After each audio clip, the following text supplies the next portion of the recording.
pulled. Okay. All right. Well, welcome everybody. I think we're recording the meeting now. And this is chapter 14, Srimad Bhagavatam. This is all about the forest of material enjoyment. The world is the forest of material enjoyment. So I think that you're going to be faced with some serious reality. This was written thousands and thousands of years ago. And in that way, there's no punches being pulled. So I want you to be aware of that the truth will be revealed, even if it's as hard to hear as we can ever possibly imagine. So sometimes the truth, when it's harder to hear, it's better. So this is hard truth to hear. However, this truth, this information is directed towards the non-devotees, because the devotees don't have any of these concerns that we'll be reading about tonight, because they don't have these problems. Or they may have some of these problems and they're working through them. And so this chapter could remind them of whatever their particular ahankara or obstacle is in the material world. We all have one, by the way, or we wouldn't be here. So we can't say that we're better than anybody else. We've all fallen to the material world. We're going to talk about that a little while in a minute too. And we're here pursuing sense gratification in all of its multifarious, faceted ways and mentally concocted versions that we can possibly come up with. So you're going to hear a lot about that tonight, and keep a very open mind. I'll start with the pranams. Nama Om Vishnu Padaya, Krishna Prasthaya Bhutale, Shrimate Bhaktivedanta Swaminiti Namane. Namaste Saraswati Devim, Gaudavani Pracharane, Nirvishesha Shunyavari Paschat Yadesha Tarane. Jai Shri Krishna Chaitanya Prabhu Nityananda Shri Advaita Vasni Gaur Bhaktivinoda. Hare Krishna, Hare Krishna, Krishna, Hare Hare, Hare Rama, Hare Rama, Rama Rama, Hare Hare. Om Namo Bhagavate Vasudevaya. Om Namo Bhagavate Vasudevaya. Om Namo Bhagavate Vasudevaya. Okay. So the material world is the forest of material enjoyment. And I'll start out, and then whoever wants to, please have your reading materials handy so you can just jump right in with us. Again, I'd like to state for the record that the information that we're going to be hearing tonight is very difficult information. This is truth that is some of the hardest truth you'll hear. But the good part about it, it cuts the knot in the heart of the illusion that we're in. And it frees us from attachment to the material world, and instead creates an attachment for the transcendent world, and for Krishna, and for all of Krishna's incarnations, pastimes, activities, and so forth and so on. So this is actually meant for non-devotees to hear, because devotees have dealt with these issues, at least, in some way, and they may have some other issues that they're trying to deal with. So this should help you along the way, okay? So text 1, when King Pariksit asked Sukadeva Goswami about the direct meaning of the material forest, Sukadeva Goswami replied as follows: My dear king, a man belonging to the mercantile community, Vanik, is always interested in earning money. Sometimes he enters the forest to acquire some cheap commodities like wood and earth and sell them in the city at good prices. Similarly, the conditioned soul, being greedy, enters this material world for some material profit. Gradually, he enters the deepest part of the forest, not really knowing how to get out. Having entered into the material world, the pure soul becomes conditioned by the material atmosphere, which is created by the external energy under the control of Lord Vishnu. Thus, the living entity comes under the control of the external energy, Daivi Maya. Living independently and bewildered in the forest, he does not attain the association of the devotees who are always engaged in the service of the Lord. Once in the bodily conception, he gets different types of bodies, one after the other, under the influence of the material energy, and he is impelled by the modes of material nature, Sattva Gun, Rajogun, and Tamoguna. In this way, the conditioned soul sometimes goes to the heavenly planets, sometimes to the earthly planets, and sometimes to the lower planets, and even the lower species. Thus, he suffers continuously due to different types of bodies. These sufferings and pains are sometimes mixed. Sometimes they're very severe, and sometimes they are not. These bodily conditions are acquired due to the conditioned soul's mental speculation.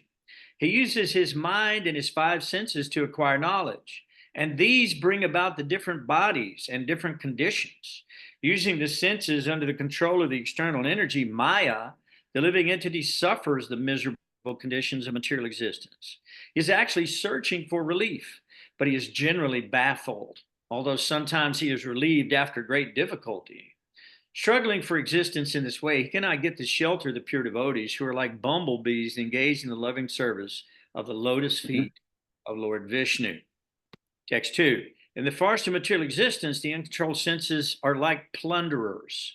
The conditioned soul may earn some money for the advancement of Krishna consciousness, but unfortunately, the uncontrolled senses plunder his money through sense gratification. The senses are plunderers because they make one spend his money unnecessarily for seeing, smelling, tasting, touching, hearing, desiring, and willing. In this way, the conditioned soul is obliged to gratify his senses, and thus all his money is spent. This money is actually acquired for the execution of religious principles and sacrifices, but it is taken away by the plundering senses. My dear king, family members in this material world go under the names of wife and children, but actually they behave like tigers and jackals. A herdsman tries to protect his sheep to the best of his ability, but the tigers and foxes take them away by force. Similarly, although a miserly man wants to guard his money very carefully, his family members take away all of his assets forcibly, even though he is very vigilant. No, what did I say? Vigilant. Sorry, had the L and the G in the wrong place. So, and we'll come back and discuss this a little later. Every year, the plowman plows over the grain field, completely uprooting all weeds. Nonetheless, the seeds lie there and, not being completely burned, again come up with the plants sown in the field. Even after being plowed under, the weeds come up densely. Similarly, the Grihastha ashram, family life, is a field of fruitive activities. Unless the desire to enjoy family life is completely burned out, it grows up again and again. Even though camphor may be removed from a pot, the pot nonetheless retains the aroma of the camphor. As long as the seeds of desire are not destroyed, fruitive activities are not destroyed. Sometimes the conditioned soul and household life, being attached to material wealth and possessions, is disturbed by gadflies and mosquitoes, and sometimes locusts, birds of prey, and rats give him trouble. Nonetheless, he still wanders down the path of material existence, and due to ignorance, he becomes lusty and engages in fruitive activities. Because his mind is absorbed in these activities, he sees the material world as a permanent place, although it is temporary, like a phantasmagoria or a house in the sky. Sometimes in this house, in the sky, Gandharva Pura, the conditioned soul drinks, eats, and has sex. Being overly attached, he chases after the objects of the senses just as a deer chases after a mirage in the desert. Sometimes the living entity is interested in the yellow stool known as gold and runs after it. That gold is the source of material opulence and envy, and it can enable one to afford illicit sex life, gambling, meat eating, and intoxication. Those whose minds are overcome by the mode of passion are attracted by the color of gold, just as a man suffering from cold in the forest runs after a phosphorescent light in the marshy land, considering it to be fire. So who would like to pick up there? Rakesh, you've got your speaker on. Go ahead. That's text 8. Okay, text 8. Sometimes the conditioned soul is absorbed in finding residential quarters or apartments and getting a supply of water and riches to maintain his body. Absorbed in acquiring a variety of necessities, he forgets everything and perpetually runs around the forest of material existence. Sometimes, as if blinded by the dust of a whirlwind, The conditioned soul sees the beauty of the opposite sex, which is called pramada. Being thus bewildered, he is raised upon the lap of a woman, and at that time his good senses are overcome by the force of passion. He thus becomes almost blind with lusty desire and disobeys the rules and regulations governing sex life. He does not know that his disobedience is witnessed by different demigods, and he enjoys illicit sex in the dead of night, not seeing the future punishment awaiting him. The conditioned soul sometimes personally appreciates the futility of sex enjoyment in the material world, and he sometimes considers material enjoyment to be full of miseries. However, due to his strong bodily conception, his memory is destroyed, and again he runs after material enjoyment, just as an animal runs after a mirage in the desert. Sometimes the conditioned soul is very aggrieved by the chastisement of his enemies and government servants, who use harsh words against him directly or indirectly. At that time, his heart and ears become very saddened. Such chastisement may be compared to the sounds of owls and crickets. Due to his pious activities in previous lives, the conditioned soul attains material facilities in this life, but when they are finished, he takes shelter of wealth and riches, which cannot help him in this life or the next. Because of this, he approaches the living dead who possess these things. Such people are compared to impure trees, creepers, and poisonous wells.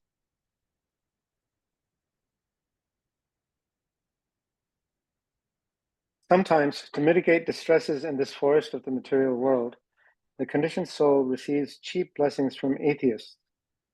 He then loses all intelligence in their association. This is exactly like jumping in a shallow river. As a result, one simply breaks his head. He is not able to mitigate his sufferings from the heat, and in both ways he suffers. The misguided conditioned soul also approaches so-called sadhus and swamis who preach against the principles of the Vedas. He does not receive benefit from them either in the present or in the future. In this material world, when the conditioned soul cannot arrange for his own maintenance, despite exploiting others, he tries to exploit his own father or son, taking away that relative's possessions, although they may be very insignificant. If he cannot acquire these things from his father, son, or other relatives, he is prepared to give them all kinds of trouble. In this world, family life is exactly like a blazing fire in the forest. There is not the least happiness, and gradually one becomes more and more implicated in unhappiness. In household life, there is nothing favorable for perpetual happiness. Being implicated in home life, the conditioned soul is burned by the fire of lamentation. Sometimes he condemns himself as being very unfortunate, and sometimes he claims that he suffers because he performed no pious activities in his previous life. Government men are always like carnivorous demons called rakshasas, man-eaters. Sometimes these government men turn against the conditioned soul and take away all his accumulated wealth. Being bereft of his life's reserved wealth, the conditioned soul loses all enthusiasm. Indeed, it is as though he loses his life. You want me to stop there and somebody else can take over? Yeah, somebody else can pick up there. That'd be fine. Who's ready? I'm ready. All right. Well, I can't wait to go back and read these purports. This is a really great chapter, by the way. Oh man. Okay, sometimes the conditioned soul imagines that his father or grandfather has again come in the form of his son or grandson. In this way, he feels a happiness one sometimes feels in a dream. And the conditioned soul sometimes takes pleasure in such mental concoctions. In household life, one is ordered to execute many yagas and fruitive activities, especially the Vivara yaga, the marriage ceremony for sons and daughters. In a sacred ceremony, they are all duties of grihasta, and they are very extensive and troublesome to execute. They are compared to a big hill over which one must cross over, which one is attached to material activities. A person desiring to cross over these ritualistic ceremonies certainly feels pain like the piercing of thorns and pebbles endured by one attempting to climb a hill. Thus, the conditioned soul suffers unlimitedly. Sometimes, due to bodily hunger and thirst, the conditioned soul so disturbed that he loses his patience and becomes angry with his own beloved sons, daughters, and wife. Thus, being unkind to them, he suffers all the more. Sukadeva Goswami continues speaking of Maharaj Parikshit. My dear king, sleep exactly like a python. Those who wander in the forest of material life are always devoured by the python of sleep. Being bitten by this python, they always remain in darkness of ignorance. They are like dead bodies thrown in a distant forest. Thus, the conditioned souls cannot understand what is going on in life. In the forest of material world, the conditioned soul is sometimes bitten by envious enemies, which are compared to serpents and other creatures. Through the tricks of the enemy, the conditioned soul falls from his prestigious position. Being anxious, he cannot even sleep properly. He thus becomes more and more unhappy, and he gradually loses his intelligence and consciousness. In that state, he becomes almost perpetually like a blind man, was fallen into the darkness well of ignorance. The conditioned soul is sometimes attracted to the little happiness derived from sense gratification. Thus, he has illicit sex or steals another's property. At such a time, he may be arrested by the government or chastised by the woman's husband or protector. Thus, simply for a little material satisfaction, he falls into a hellish condition and is put into jail for rape, kidnapping, theft, and so forth. Learned scholars and transcendentalists therefore condemn the materialistic path of fruitive activities because it is the original source and breeding ground of material miseries, both in this life and in the next. Stealing and cheating another person out of his money, the conditioned soul somehow or another keeps it in his possession and escapes punishment. Then another man named Devadatta cheats him and takes the money away. Similarly, another man named Vishnumitra steals the money from Devadatta and takes it away. In any case, the money does not stay in one place. It passes from one hand to another. Ultimately, no one can enjoy the money. It remains the property of the Supreme Personality of Godhead. Shall I stop? If somebody else would like to pick up and read a few.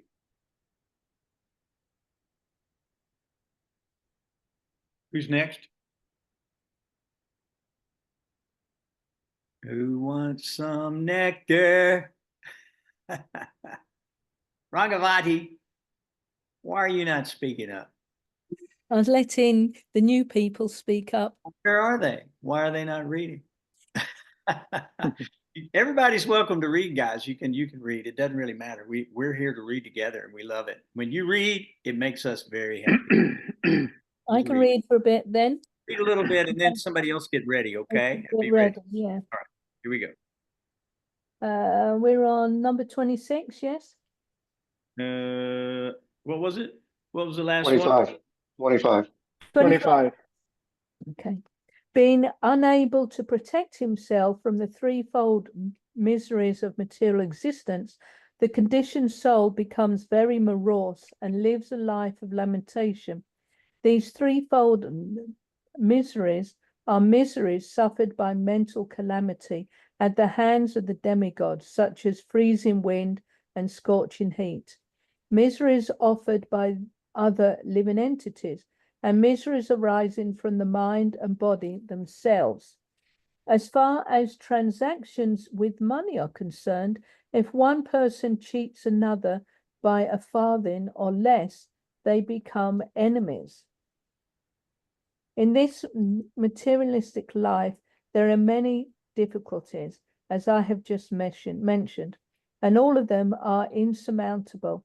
In addition, there are difficulties arising from so-called happiness, distress, attachment, hate, fear, false prestige, illusion, madness, lamentation, bewilderment, greed, envy, enmity, insult, hunger, thirst, tribulation, disease, birth, old age, and disease. All these combine together to give the materialistic conditioned soul nothing but misery. Sometimes the conditioned soul is attracted by illusion personified, his wife or girlfriend, and become eager to be embraced by a woman. Thus he loses his intelligence as well as knowledge of life's goal. At that time, no longer attempting spiritual cultivation, he becomes overly attached to his wife or girlfriend and tries to provide her with a suitable apartment. Again, he becomes very busy under the shelter of that home and is captivated by the talks, glances, and activities of his wife and children. In this way, he loses his Krishna consciousness and throws himself in the dense darkness of material existence. The personal weapon used by Lord Krishna, the disc, is called Hari Chakra, the disc of Hari. This chakra is the wheel of time. It expands from the beginning of the atoms up to the time of Brahma's death, and it controls all activities. It is always revolving and spending the lives of the living entities from Lord Brahma down to an insignificant blade of grass. Thus one changes from infancy to childhood to youth and maturity, and thus one approaches the end of life. It is impossible to check this wheel of time. This wheel is very exacting because it is the personal weapon of the Supreme Personality of Godhead. Sometimes the conditioned soul, fearing the approach of death, wants to worship someone who can save him from imminent danger. Yet he does not care for the Supreme Personality of Godhead, whose weapon is the indefatigable time factor. The conditioned soul instead takes shelter of a man-made god described in unauthorized scriptures. Such gods are like buzzards, vultures, herons, and crows. Vedic scriptures do not refer to them. Imminent death is like the attack of a lion, and neither vultures, buzzards, crows, nor herons can save one from such attack. One who takes shelter of unauthorized man-made gods cannot be saved from the clutches of death. The pseudo-swamis, yogis, and incarnations who do not believe in the Supreme Personality of Godhead are known as Pashadis. They themselves are fallen and cheated because they do not know the real path of spiritual advancement, and whoever goes to them is certainly cheated in his turn. When one is thus cheated, he sometimes takes shelter of the real followers of the Vedic principles, Brahmanas, or those in Krishna consciousness, who teach everyone how to worship the Supreme Personality of Godhead according to the Vedic rituals. However, being unable to stick to these principles, these rascals again fall down to take shelter among Sudras, who are very expert in making arrangements for sex indulgence. Sex is very prominent among animals like monkeys, and such people who are enlivened by sex may be called descendants of monkeys. Shall I finish there? Somebody else might want to grab a few. Who we got next? Anybody get ready? So we're on. I think Nrsinga Leela Prabhu just joined, and he's asking which canto. So it's 5th canto, part 2, chapter 1. Hey, keep reading, Rangavati and Nrsinga Leela. You catch up. We're on Canto 5. Chapter 14. Chapter 14, we're on text 31. 31. Okay, I'll just read for a little bit and then he can read. Get ready, Nrsinga. We'll bring you on board. In this way, the descendants of the monkeys intermingle with each other, and they are generally known as Sudras. Without hesitating, they live and move freely, not knowing the goal of life. They are captivated simply by seeing the faces of one another, which remind them of sense gratification. They are always engaged in material activities known as gramaya karma, and they work very hard for material benefit. Thus, they forget completely that one day their small lifespan will be finished and they will be degraded in the evolutionary cycle. Just as a monkey jumps from one tree to another, the conditioned soul jumps from one body to another. As the monkey is ultimately captured by the hunter and is unable to get out of captivity, the conditioned soul, being captivated by momentary sex pleasure, becomes attached to different types of bodies and is engaged in family life. Family life affords the conditioned soul a festival of momentary sex pleasure, and thus he is completely unattached to get out. And thus he is completely unable to get out of material clutches. So that's 32. I think I want to go and take some sannyas now. I need to be saffron. No Totally. Grahastha life, none of that. No, please, Yeah. me, no. Give me sannyasi life. All right. That's beautiful. Okay, Nishringa, you ready? Where are you, Nishringa? You're Sorry, being bro. called. Can you tell me the chapter number, Prabhuji? Oh, chapter 14? Yeah. Chapter 14, Yeah, text. We're at text 33 now. Okay. 33. Yeah.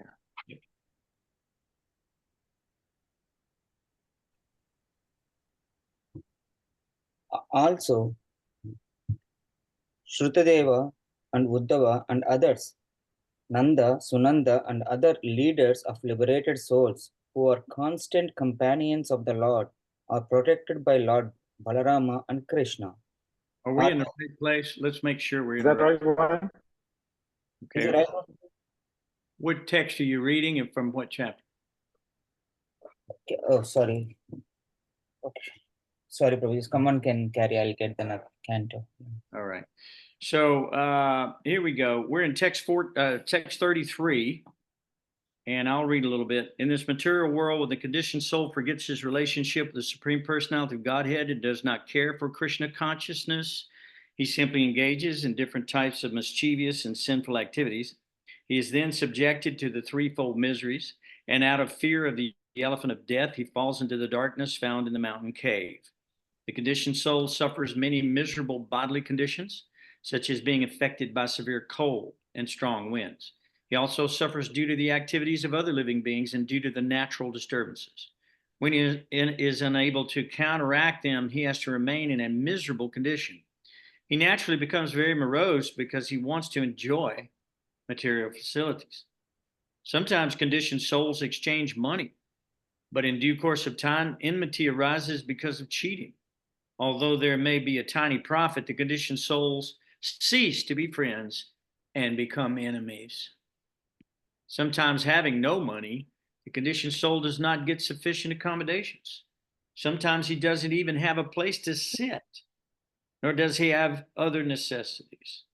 In other words, he falls into scarcity, and at that time, when he is unable to secure the necessities by fair means, he decides to seize the property of others unfairly. When he cannot get the things he wants, he simply receives insults from others and thus becomes very morose. Would you like to pick it up at 37, Nishringa? Yes, Prabhuji. Thank you. Although people may be enemies, in order to fulfill their desires again and again, they sometimes get married. Unfortunately, these marriages do not last very long, and the people involved are separated again by divorce or other means. The path of this material world is full of material miseries, and various troubles disturb the conditioned souls. Sometimes he loses, sometimes he gains. In either case, the path is full of danger. Sometimes the conditioned soul is separated from his father by death or other circumstances. Leaving him aside, he gradually became attached to the others, such as his children. In this way, the conditioned soul is sometimes illusioned and afraid. Sometimes he cries loudly out of fear.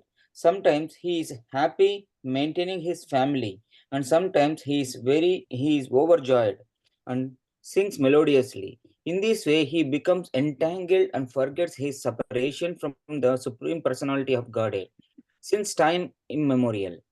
Thus, he traverses the dangerous path of the material existence, and on this path, he is not at all happy.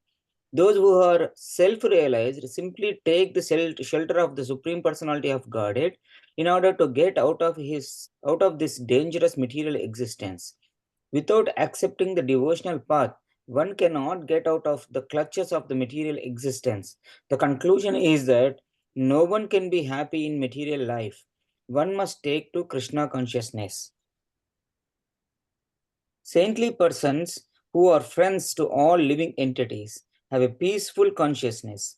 They have controlled their senses and minds, and they easily attain the path of liberation, the path back to Godhead. Being unfortunate and attached to the miserable material conditions, a materialistic person cannot associate with them. There were many great saintly kings who were very experts in performing a sacrificial rituals and very competent in conquering others' kingdom. Yet, despite their power, they could not attain the loving service of the Supreme Personality of Godhead. This is because those great kings could not even conquer the false consciousness of I am this body and this is my property.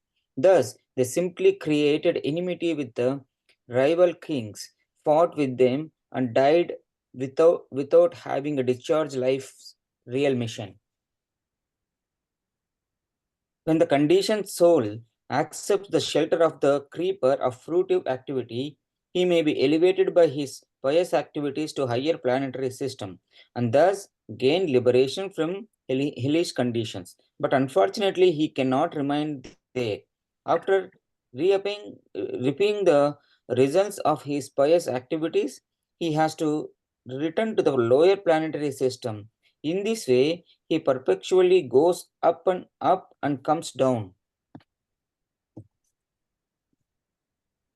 Having summarized the teachings of the Jadabharat, Sukadev Goswami said, "My dear King Parikshit, the path indicated by Jadabharat is like the path followed by Garuda, the carrier of the Lord, and ordinary kings are just like flies. Flies cannot follow the path of Garuda, and to date none of them and to date none of the great kings and victorious leaders could follow this path of devotional service, not even mentally. While in the prime of life, the great Maharaja Bharat gave up everything because he was fond of serving the Supreme Personality of Godhead, Uttama Sloka. He gave up his beautiful wife, nice children, great friends, and an enormous empire. Although these things were very difficult to give up, Maharaj Bharata was so exalted that he gave them up just as one gives up the stool after evacuating. Such was the greatness of his majesty. Sukadev Goswami continued, "My dear king, the activities of Bharat Maharaja are wonderful. He gave up everything difficult for others to give up. He gave up his kingdom, his wife, and his family. His opulence was so great that even the demigods envied it. Yet he gave it up. It was quite befitting a great personality like him to be a great devotee. He could renounce everything because he was so attracted to the beauty, opulence, and reputation, knowledge, strength, and renunciation of the Supreme Personality of Godhead, Krishna. Krishna is so attractive that one can give up all desirable things for his sake. Indeed, even liberation is considered insignificant for those whose mind are attracted and to those living service of the Lord. Even though in the body of a deer, Maharaj Bharata did not forget the Supreme Personality of Godhead. Therefore, when he was giving up the body of a deer, he loudly uttered the following prayer. The Supreme Personality of Godhead is sacrifice personified. He gives the results of ritualistic activity. He is the protector of religious system, the personification of mystic yoga, the source of all knowledge, the controller of the entire creation, and the super soul is very living entity. The super soul in every living entity. He is beautiful and attractive. I am quitting this body, offering obeisance unto him, and hoping that I may perpetually engage in his transcendental loving service. Uttering this, Maharaj Bharata left his body. Devotees interested in hearing and chanting Shravanam Kirtanam regularly discuss the pure characteristics of Bharata Maharaja and praise his activities. If one submissively hears and chants about all the auspicious Maharaj Bharata, one's lifespan and material appearance certainly increases. One can become very famous and easily attain a promotion to the heavenly planets or attain liberation by merging into the existence of the Lord. Whatever one desires can be attained simply by hearing, chanting, and glorifying the activities of Maharaj Bharata. In this way, one can fulfill all his material and spiritual desires. One does not have to ask anyone else for these things, for simply by studying the life of Maharaj Bharata, one can attain all desirable things. Thank you. Thank you, Shinga. That was nice. Thank you for helping us out there. We really appreciate that. All right, guys. Well, that is our installment on Maharaj Bharat. And now we are complete in our study. And one of the things that you can take away with you from this is whatever you desire, whatever you desire, doesn't matter what it is. It says you can be attained simply by hearing, chanting, and glorifying the activities of Maharaj Bharat. So Maharaj Bharat was a pure devotee of the Lord. And his prayer at the end of his life, please don't let, even in the body of a deer, he's saying this prayer, please do not let me forget you and engage me in your devotional service, life after life. So this is the idea that we should follow. So he wants to perpetually engage in God's transcendental loving service. So that is our goal, and that is our mission, and that is the purpose of the Srimad Bhagavatam, beautiful story of the personality of God, so that we can fall in love with God, and that we can fall in love with God's devotees, that we can fall in love with the activities of the Lord, because they're all perfect.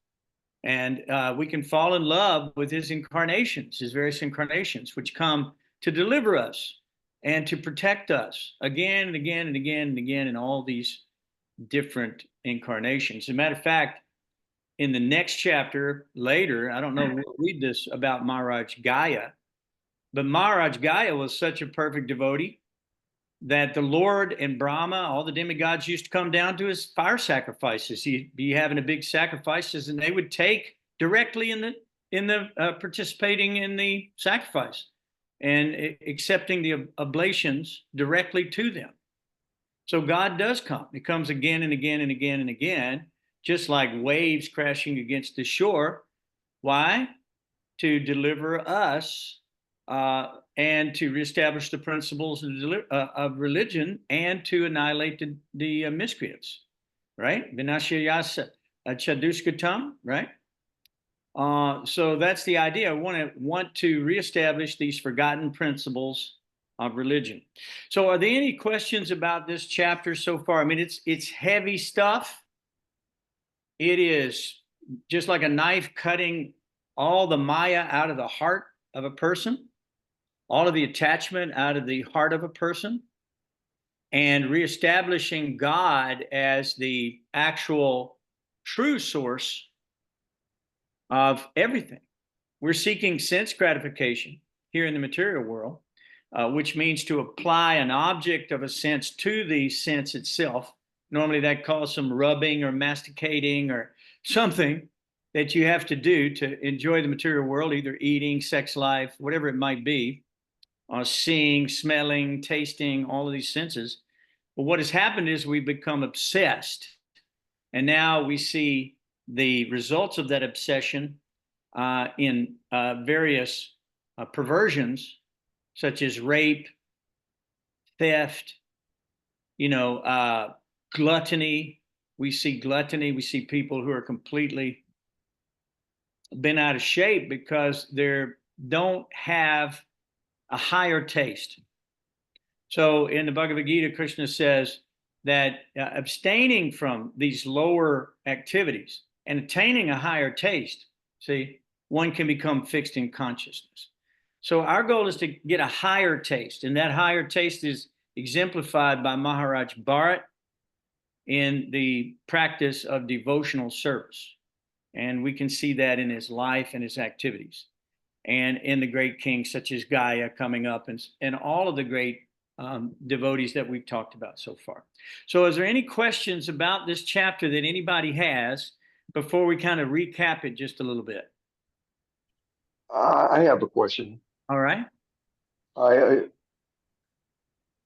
So the Atma and the Paramatma, you know, Krishna is the observer of the soul, but earlier in this chapter it said that the demigods are witnessing also. So are they witnessing inside the soul also? I mean, how are the demigods witnessing what the Paramatma is witnessing at the same time? All right. That's an excellent question, actually. The Vedas, we chant the Gayatri mantra, and it talks about the eye of God being the sun and, of course, the moon. But also the demigods are direct representatives of the Lord as far as the functions of the world. Yamaraj, for an example, a demigod in charge of death. And Brahma in charge of creation. Shiva is in charge of the annihilation or destruction of the material universes. And then there are Prajapatis in charge of populating the universes and so forth and so on. But I have a little story that might help you with this. And this is an actual experience that I had. Because there's three sources of misery, right? You got nature or the demigods, right? So we're talking about drought. We're talking about, as a result of drought, famine. We're talking about floods. All of these are controlled by the demigods. All of that. We're talking about, volcanoes, earthquakes, all these things that are going to happen based on our collective karma and the will of the Lord, providence. It will continue, and those miseries will continue in the material world. You can turn on the TV right now and you can read about literally hundreds or even thousands of people who were just killed in some catastrophic cataclysm within the material world. It could be a tsunami, killed 600,000 people one time, not too long ago. So we see that miseries are caused by the material nature, and that's controlled by the demigods. And they're witnessing. That's their job. Their job is to witness and record. Just like if you run a traffic light in the United States, they'll take a little picture of your license plate and call you into court to pay a fine. Somebody's watching. Who is that? That's an authority from the state that is following your activities to keep you civilized. Otherwise, you have to go to jail where the uncivilized people are living, behind bars, locked away from the rest of society because they cannot control their senses. And therefore, they're rapists, murderers, robbers, burglars, petty theft. I mean, you name it. Name it. It's rampant in the world right now. The jails are full. They're letting out criminals because they don't have a place to put them anymore. There's so many. And this is systemic from not being trained from childhood. We have to be trained from childhood that this world does not belong to us. I and mine is Maya. It all belongs to Krishna, everything. And therefore, we're giving it as a gift. Krishna gives it to us as a gift. And yet we won't acknowledge him. We won't thank him for the gift. We won't appreciate him for the gift. We won't offer any prayers or respects to him. We won't even give anything back in his service in this material world. These people are so caught up in greed, lust, envy, animosity, and then later wrath, lamentation, anger, all these things that we see that people are being affected by and wars are created from are all caused from this idea of I and mine. These kings are fighting. They may be expert at fighting one another and taking each other's land and wealth. But guess what? They lose it all at the time of death, or they lose it at the time when another more powerful king comes and takes it from them by force. This is Maya. This is all caused by Maya. This is an illusion. We are not the owners. We don't own this place. You're born naked, you die naked. You don't, while you have what you have here, it belongs to God. It does not belong to you. Get over it. These things are not yours. And if you think they are, you're a miser and a thief, and you would be punished as such. That's what the Vedas describe, right? That's why we have these Vedas to regulate karma kanda, you know, that you can have sense gratification and at the same time you can get moksha, liberation, right? We have these rules and regulations. But devotional service is even beyond all karma kanda. Devotional service is on a transcendental platform. There is no karma. You don't come back to enjoy or suffer your karma in the material world when you give everything back to Krishna. Now, I'm cutting ahead, okay, just a little bit, but let me say this, that a lot of people think, you know, Krishna means one who takes away. And it does. That's what Krishna means. It means one who takes away. Why? Because it's his in the first place. And he's loaned it to you. And you become obsessed or possessed by it.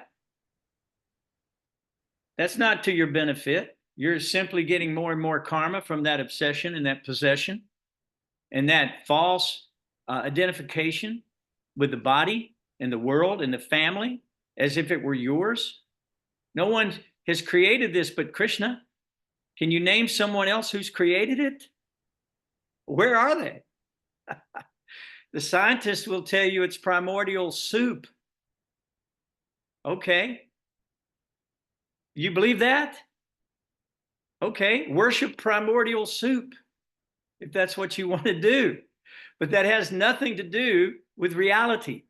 All of these things are mental speculations. Our senses are imperfect. And we can't know the truth unless we receive it through the sampradaya. Sampradaya is like a rope. It's thrown down. You grab the rope. You're pulled out of the ocean of nescience. Not a problem. You got to grab the rope. You got to find the devotees. You got to find a Brahmin. You got to find somebody who can give you facts, truth. Not some bogus yogi, some man-made God. Somebody who would like to cheat you for sex life or exploit you for your money. Or maybe they want you to be their followers and their minions, and they would enjoy you in that way.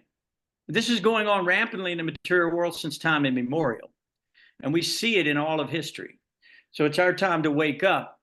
So back to what you were saying a minute ago, Jai Krishna, the demigods do witness. At one point, I'll tell you this little story. I died because I drowned in Old Hickory Lake in Tennessee. I'm not going to give you the whole story. I'm just going to give you just one little section of this story.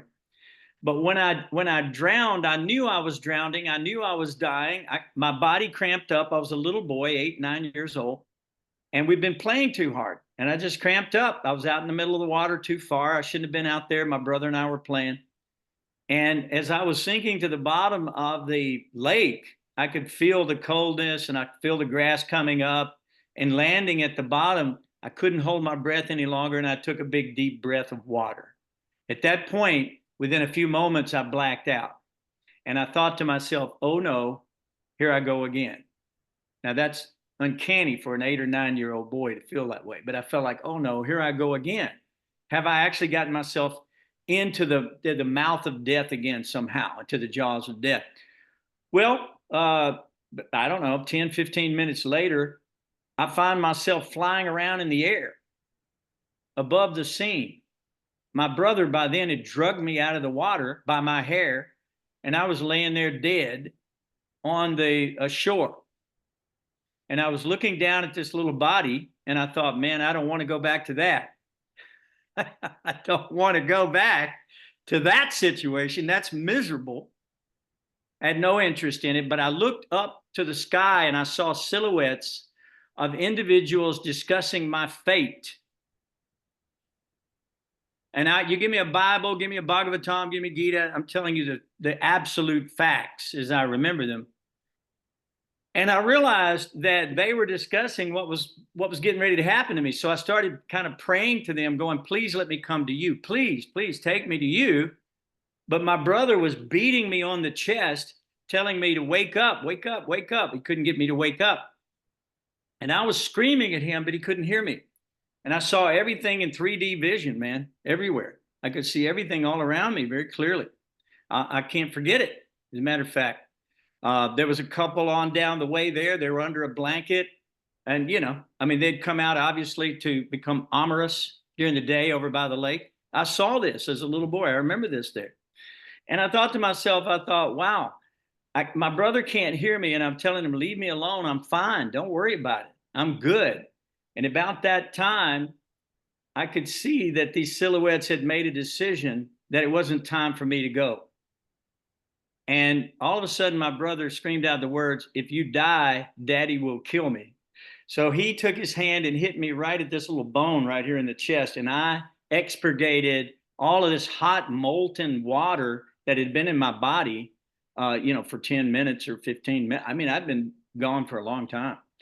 And I was very unhappy to come back to the body, and the misery and the suffering of the material world ensued upon me immediately, just as it's being described in this chapter, just hellish misery in this material world. And for many months, I was groggy. I didn't even know who I was, kind of, from that whole event.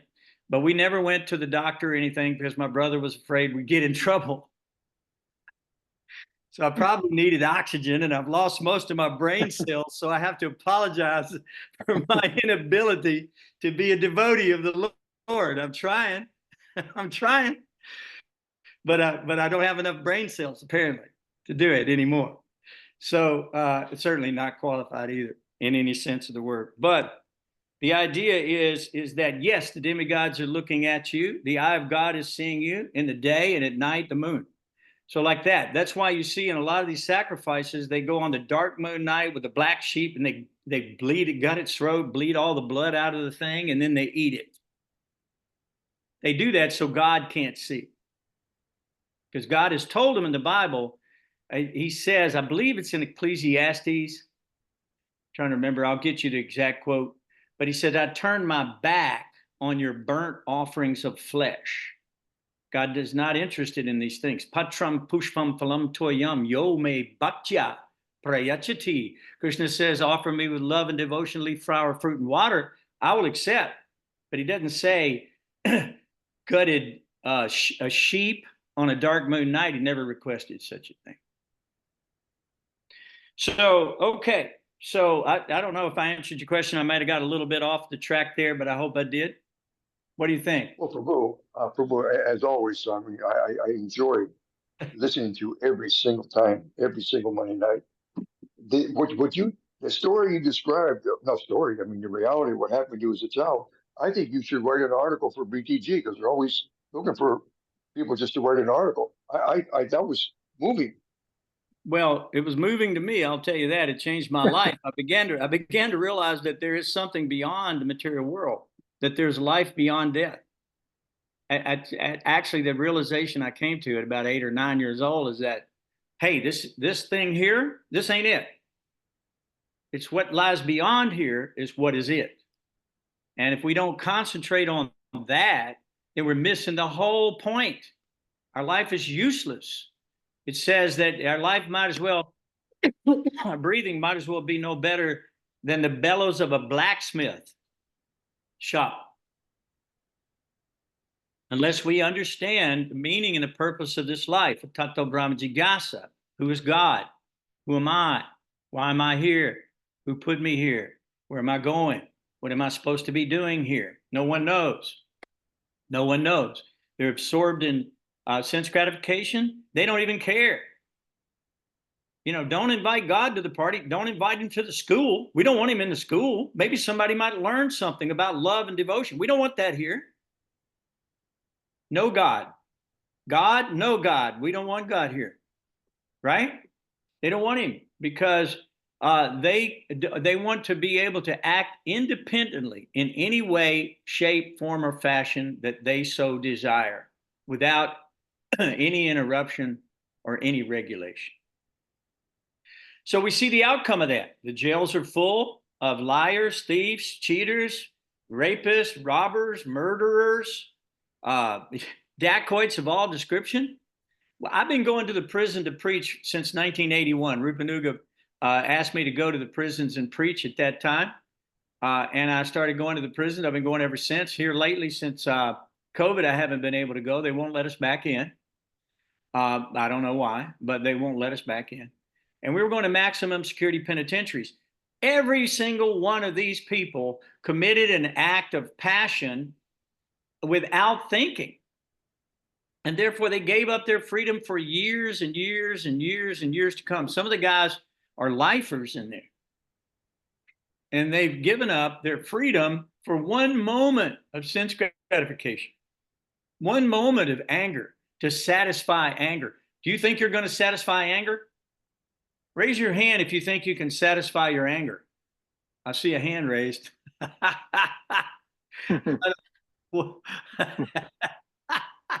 That's pretty good.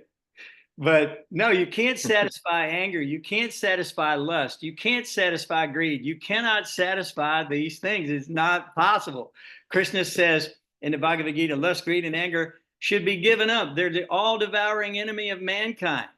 And however you have to do it, you have to give these things up. So, yeah, so the story, again, going back to my story is just a story that will help us understand that even in real life, when the soul is about to leave the body and the body is there, right? The soul is leaving the body. We don't die. The subtle body is alive and it goes on. I didn't know that at a young age like that. I'd never studied it in any Shastra. Christianity didn't teach it. Not really. I thought we stayed in the grave in our rotting bodies. That's what I had thought they taught us, that we're under the ground in a grave rotting. And then when Jesus comes, we all come out of the grave. The grave, the thing opens up and we come out, the car's all wrecked, everything. There's pictures of this. You can see this. This is their description of how this is going on. So the Vedas give the actual description, not some mental speculation about what is going to happen. The Vedas are the actual description. So our problem goes back, and if you don't mind, is there any other question now before I kind of move on? I had a little at work few years back. I had a young man there working with me, and he believed in this. He was a church-going boy. You know, he's from the South, so obviously everyone goes to the church. And You're feeding back. that went on to Rakesh's. That was weird. You're okay. So anyway, I was talking to him, so I like to engage people in some sort of spiritual talk, and asked him what happens after we die, and he said, "Oh, we're as you said, everyone is buried, and then when Jesus comes, we're raised from the dead." So I said to him, "Well, how does that work?" Because I said, for instance, the followers of Jesus were 2,000 years ago, they started. So where is their bodies now? I said, they've all rotted away into dust. They haven't got a body anymore. You know, there's no body, there's no skeleton. It just becomes dust after, it gets eaten by different insects and worms and that. And I said, well, where's the body then to raise up from the grave after a couple of 100 years onwards? And so he said to me, I don't know, he said. And I said, well, shouldn't you go to your pastor and ask him that question? How can you raise from the dead when your body's gone? So I see, they're, Okay. I don't know what they believe in is fallible. Rangavati, all of this is mental speculation, according to the Vedas. Now, what they've done is they've taken some truth and they've modified it to meet whatever some man's speculation was. We saw that happen many times. In the King James Version, many things were taken out. At the time Constantine took up Christianity, many things were destroyed. At the Council of Nicaea, the books were taken and completely changed. And it says that if anybody changes one dot or one tittle, they're in danger of hell fire. It's considered to be Atmahana, killer of the soul. If you change something from the Shastra, from the words of the spiritual master coming down from Krishna, you've committed the greatest, most heinous crime. Literally. Because God is trying to speak to his children and you're getting in the way? What? That's bogus. These are man-made gods, man-made philosophies, all designed for sense gratification. Not to say there's not some truth there. We're not running down Christ Jesus. I mean, he's pure devotee of the Lord. No question. It's just those rascals who took the information and aborted it and destroyed it and hid it and changed it. Those people are not your friends. Those people are the people who are, envious of God, apparently, or they would not have done that. So when we go back to the original problem, that's where we find this in the Prema Bhavarta. Krishna Bahir Mukta Hana Boga Vanchakare. It means that we were with Krishna in the spiritual world, but we desired to come to the material world. And Krishna is so kind that he certainly gives us a chance to enter into the material world and attempt to enjoy in one of 8,400,000 various species of life with various tongues, taste, eating abominable things, thinking it's delicious, right? Trying to have sex life in all these different bodies, thinking that somehow or another we can enjoy that. Guys, we've gotten off the track. We left the spiritual sky. We left our service to God to come here to serve our senses. We are slaves to our senses.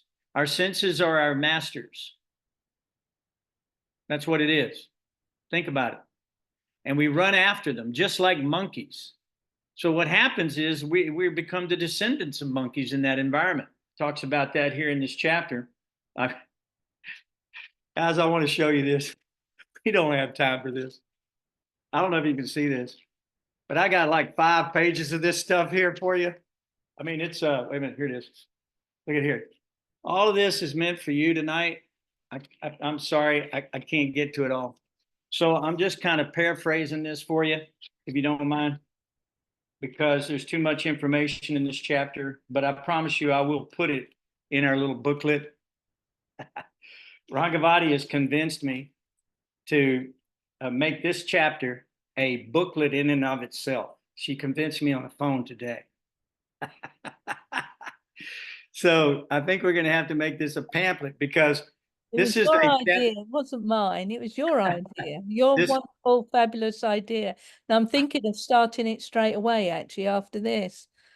Start going through this transcription and get it ready for you. Well, I'll tell you, this chapter, it will cut through any kind of nonsense that you think. You will not have a nonsense brain. After you read this chapter, you can't have a nonsense brain. So Narottam Das says, Nana Yodi Sada Pire, so that the living entity will pass through all these various species of life, seeking sense enjoyment, seeking the perfect family, seeking the perfect child, or power, or to become the monarch of that species. In other words, in an attempt to become Krishna. Not going to happen. Can't happen. It's not even reasonable that it could. But great kings are given universes and so many things like that. It looks like Krishna. Brahma looks like Krishna, looks like the big deal. Remember the story in Krishna book where Brahma came to Krishna in Vrindavan, I believe it was. No, it might have been in Dwarka, and he was knocking on the door. And he said, tell him Brahma's here. And he said, which one? Because there's trillions and trillions of Brahmas. So try to understand we're insignificant in the greater scheme of things. There's no way that we're going to be God. We're not creators of anything except for stool and urine. We do a pretty good job of that. But other than that, I'm not sure how talented we really are as creators in the material world. So we have to understand all of these things are there from Krishna to us, and we begin our material life with these five senses, which include the mind, and they become rogues and thieves in the forest. They rob our knowledge, and they leave us in a network of illusion and nescience.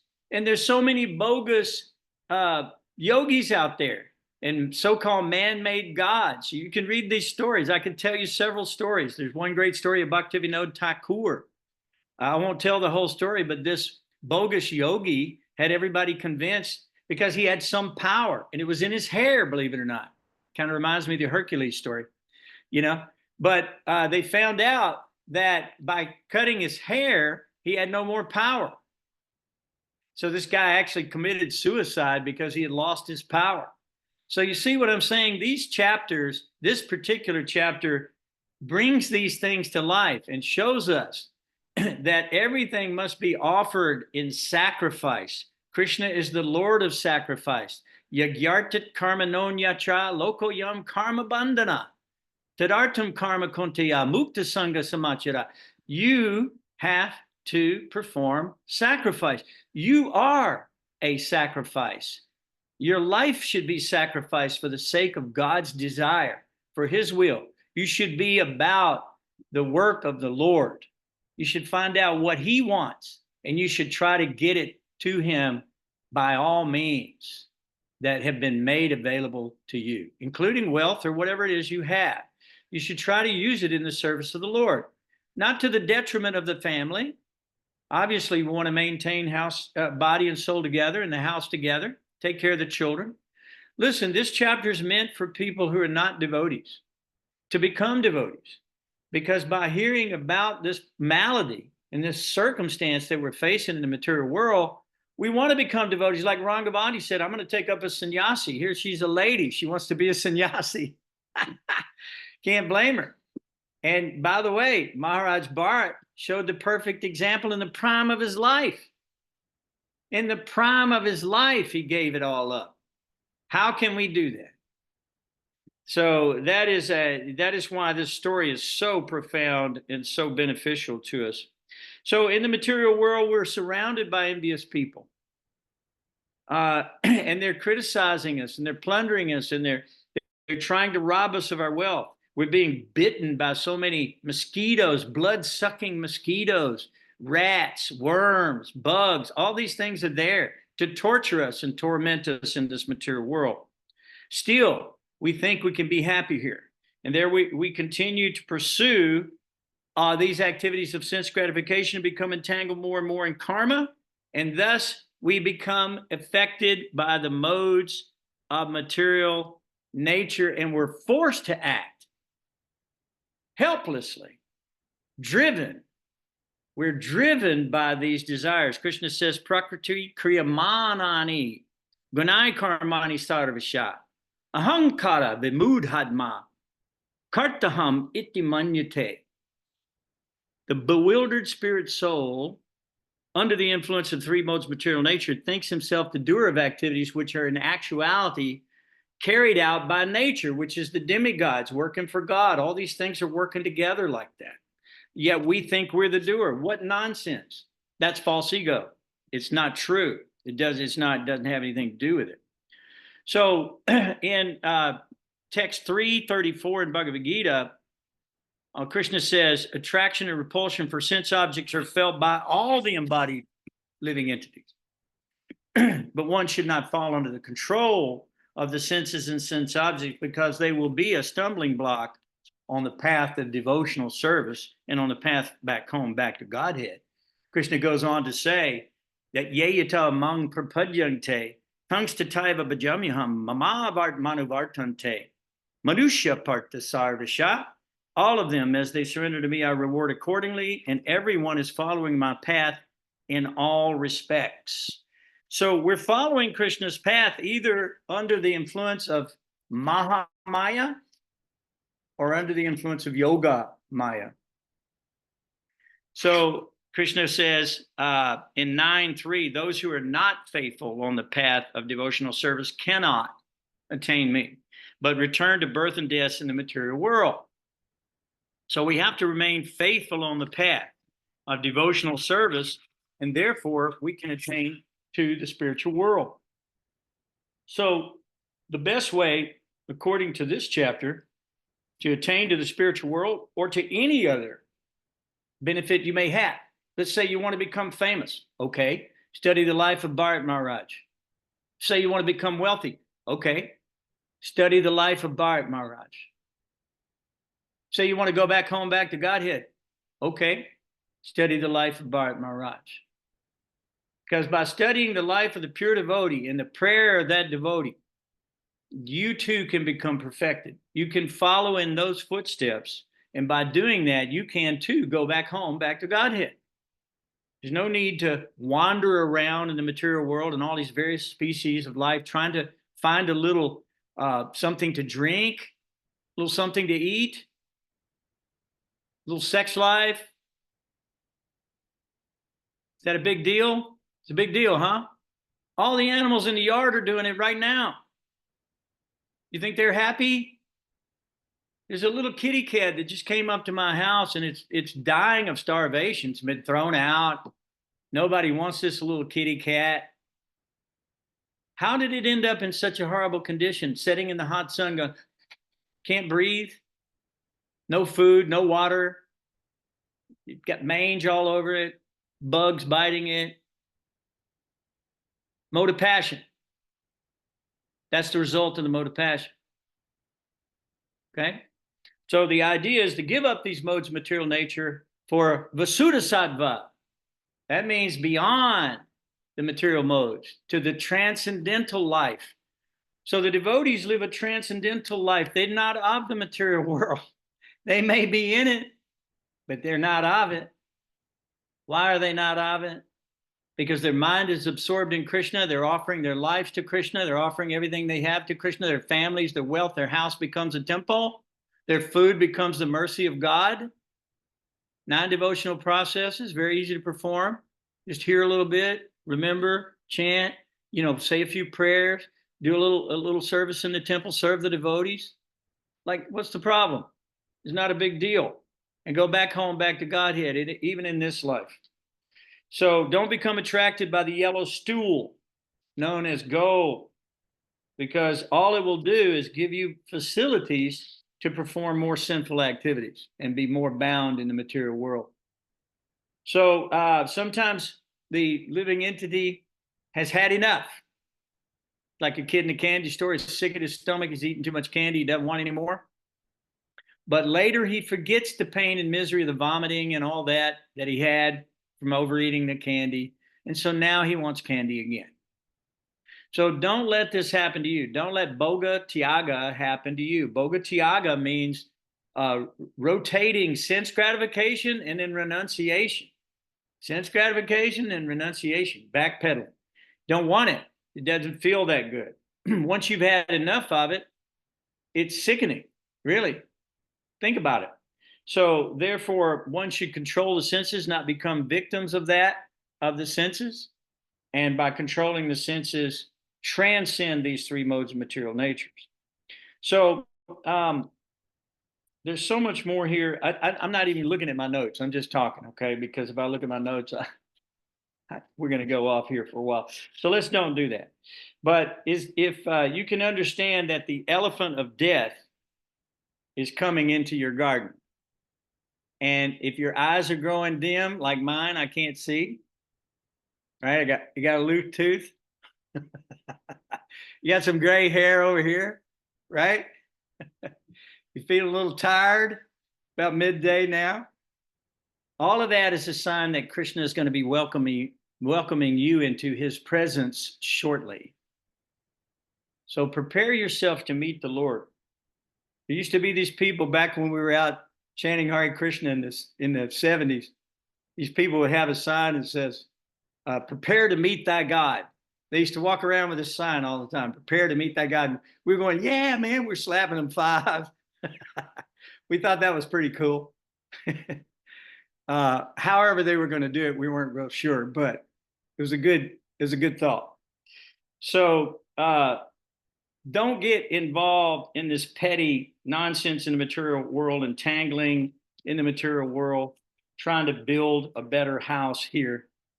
This place is burning down, and not one stone shall remain standing.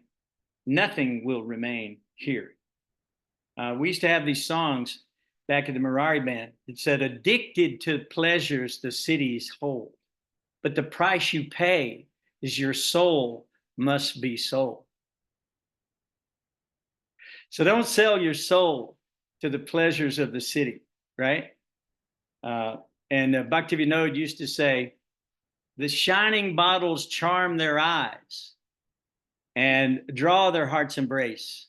The slaves of wine can never rise from what we call disgrace. So these people turn to intoxication. They turn to illicit sex. They turn to profiteering. They turn to greed, lust, anger, envy, animosity. They want to be the top of the hill. They want to be the most powerful, the most beautiful, the most wealthy, the most wise, the most famous. But they're also going to be the most angry and the most disappointed, because they're not going to get what they want. They'll be frustrated, and then they'll be totally disappointed. So follow the prayers of Bharat Maharaj. We're going to end this class by going over the last verse together, if you don't mind. Let's see. Well, let's hear Bharat's prayer first. I believe that's in, where's that at? Which one is that one? Does anybody know? Oh, here it is. So he says, and that's in the text 45, he says, but before he was giving up his body, as he was giving up his body of a deer, he loudly uttered the following prayer, quote, the Supreme Personality of Godhead is sacrifice personified. He gives the results of all ritualistic activities. He is the protector of the religious systems, the personification of mystic yoga, the source of all knowledge, the controller of the entire creation, and the super soul in every living entity. He is beautiful and attractive. I am quitting this body, offering obeisances to him, and hoping that I may perpetually engage in his transcendental loving service. Uttering this, Maharaj Bharat left his body. So if one submissively hears and chants about the all-auspicious Maharaj Bharat, one's lifespan and material opulences certainly increase. One can become very famous and easily attain promotion to the heavenly planets, or attain liberation by merging into the existence of the Lord, which we don't care for. Whatever one desires can be attained simply by hearing, chanting, and glorifying the activities of Maharaj Bharat. In this way, one can fulfill all his material and his spiritual desires. One does not have to ask anyone else for these things. For simply by studying the life of Maharaj Bharat, one can attain all desirable things. Thank you guys for attending all of these, I think 6 or 8 so far chapters, and helping us read through this. And maybe this one will come out as a pamphlet, and we'll have to give credit to you guys for being with us. And we really appreciate you very, very much. Is there any other question before we end the class? Because, I mean, I didn't even get to the notes. I'm just talking. If there's no further questions, then what I'm going to do is I'm going to offer my respects to each and every one of you great Vaishnavas for showing up. Thank you so much. Kesh and I are planning a Augusta meetup. It's sometime with big kirtan, right? We're going to have kirtan. We're going to have some more discussion. And I know there's got to be some good prasadam cooked by all you nice people down in Augusta, right? Definitely. Well, we'll leave tonight. We can get in the car and go now, right? We don't care. We like prasadam that much. Jump on a plane. When are you coming, Prabhuji? What's that? When are you coming? Oh, I don't know yet. Rakesh is the boss. We have to talk to Rakesh. Oh, He's okay. in charge. Whatever he says to do, I simply do. I don't ask questions. Yeah, okay. Because I know I'll be directed in the right way. So, Okay. guys, thank you so much for being with us. And next week, we'll have a new class. Rangavati will announce, we'll take up another story, okay? Incarnations and avatars and great personalities and great histories of the Srimad Bhagavatam. It doesn't get any better. So, Hare Krishna, Hare Krishna, Krishna Krishna, Hare Hare, Hare Ram. Hare Ram, Ram Ram, Hare Hare. Thank you so much for being here. Thank you, I'll see you Prabhuji. next Hare time. Krishna. Haribo. Haribo.